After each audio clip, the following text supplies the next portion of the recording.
Harrington, what time is it? It's just 10 o'clock, sir. You're due in the grand jury meeting. Yes, I'll go in just a minute. But close that door, please. Radio friends, this is your district attorney speaking. A group of racketeers has moved into this city and taken over the restaurant racket. We've been gathering information on them. But every restaurant owner has been so terrified he's been afraid to testify. But now we've got to start. One restaurant owner, Mr. Tony, was broken by the racket and sent to prison by them to keep him from talking. But we finally heard of Tony's plight and went to the prison and got him out. Now he's anxious to help us smash these racketeers. If you'll excuse me, I've got to go into the grand jury, which is meeting in the room right next to my office here. The grand jury is composed of 23 outstanding citizens who meet behind closed doors and hear testimony and decide whether that testimony warrants their issuing an indictment for the arrest of the suspect.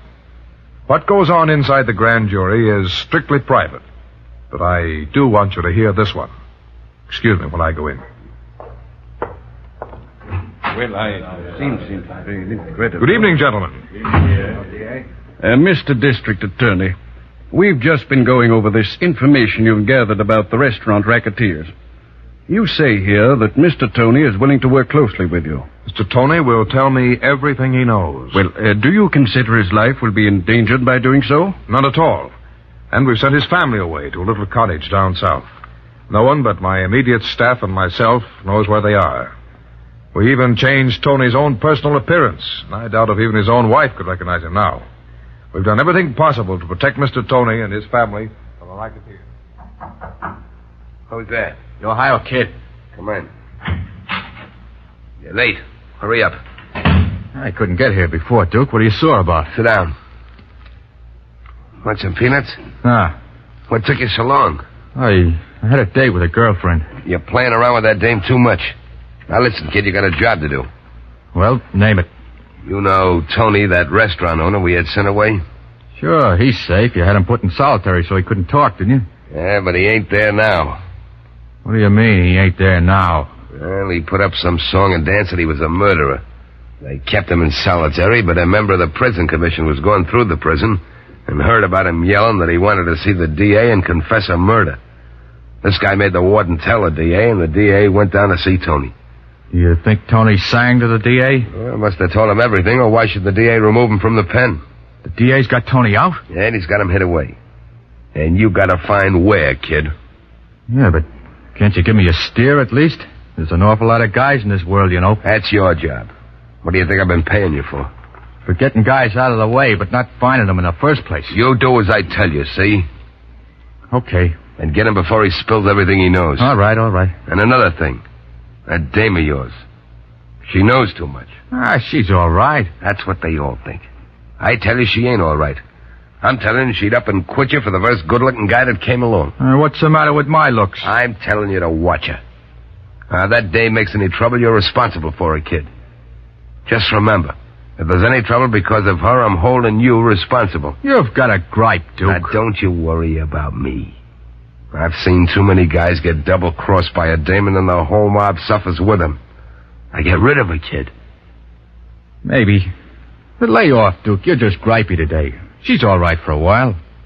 And I'll get Tony for you. Well, you get Tony, and I won't say nothing about the dame. Now, go ahead and get Tony. Right now, they're having a grand jury meeting, and I wouldn't be surprised if they was working on some of the stuff Tony has spilled. Then we would like to have you arrest them immediately, Mr. District Attorney. This grand jury has decided they want you to arrest the men who are going around making collections from these restaurants. You say in your report here that Mr. Tony will be able to point them out to you. Pardon me, gentlemen, but I believe that would be the wrong approach. The hirelings of a group of racketeers are merely weak characters who do what they're told. They would be harmless if it weren't for the big bosses of a racketeer gang. But if you don't get the big boss, the gang will be operating again within 3 months. I see. I guess your reasoning is right, Mr. District Attorney. Yes, I think so. You can arrest and arrest and arrest the small fry, but you haven't got anything when you get through. Just be patient. Gather the right information, and with one stroke you can smash the entire setup. I see. Well, good luck to you. You do just what you think is best. I'm going out with Tony now to several of the restaurants. He's told me when the collections are usually made, and I hope we'll be able to bump into the collectors. But instead of going out with a warrant for their arrest, we're going out with a camera.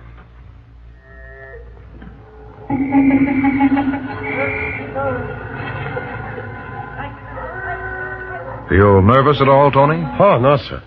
I'll point out the collectors the minute I see them. Think you recognize them all right? Oh, yes, Mr. District Attorney. I paid them enough money. Just call me D.A., Tony. We know each other pretty well by now. I wish I'd known you better before I lost my restaurant. I was a fool not to talk. So this restaurant is Carlos, huh? Yes, he's a friend of mine. He wanted to hire me when I lost my restaurant, but he was afraid to. This is close enough. We can Look. see it. Where? Those two men going in the restaurant now. They're the collectors. Shall I snap them, D.A.? Oh, wait until they get inside the restaurant, Harrington, and then go into action. If you can, get some good pictures of them while the owner is paying them off.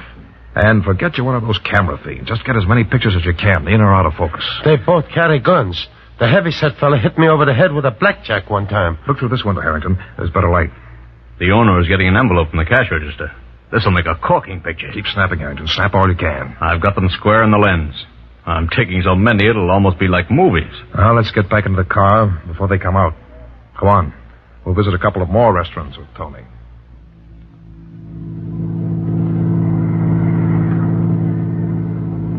Now, Tony, you've been talking about one of the racketeers, Lucky Lynch. Do you think that he's the boss, the top man of the racket? No, D.A. There's another one they call the real boss, but I never heard them mention his name. I see. Did you ever hear Lynch refer to a boss? Yes, and I heard the Ohio Kid talk about one, too. The Ohio Kid, the gunman? Yes, D.A. The Ohio Kid always came to my restaurant with Lynch before they took it over. They'd come in and force me into a deal, and then those two collectors you took the pictures of back there would come in and collect every month. I see. Tony, do you have any idea where the gang leaders could be found? Perhaps a restaurant that they may have mentioned as a meeting place? I don't know. Yes. I heard them talk of the Harwich restaurant several times. The Harwich restaurant. Know where it is? Oh, yes, sir. All right, you tell Harrington where it is, Tony. I'd like to get a good look at it. Keep headed just the way you are, Mr. Harrington, and then we'll turn to the right a couple of blocks down. So this is the...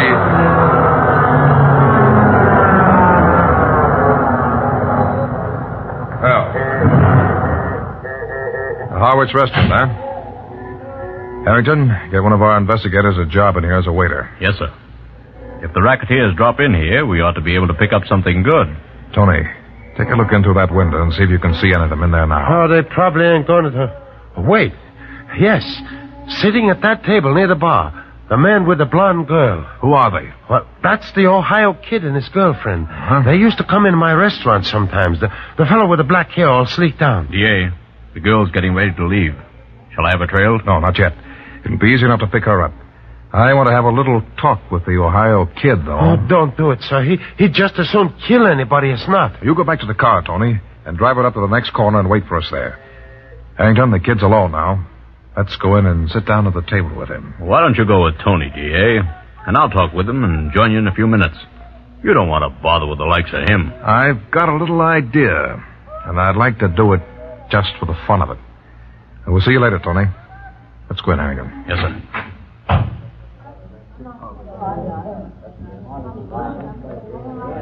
Hello, kid.